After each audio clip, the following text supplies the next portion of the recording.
Our chapel is dedicated to God, and it is decorated with greens. When all the earth is brown, when the leaves have departed the trees, evergreens stand in lovely vigil until the earth is green again. Evergreens shout to us about the hope for coming of green again. Evergreens stand ever ready to remind us of the joyous hope, the joyous reality of the eternal presence of the Christ child, the eternal presence in all the world.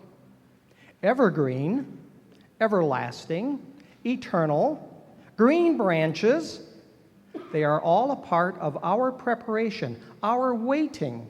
It is a symbol of hope, a symbol of eternity, and a reminder of love received. Evergreen is a symbol of the eternal promise of renewal, a symbol of the eternal and everlasting God. We find these words in Isaiah 60, verse 13.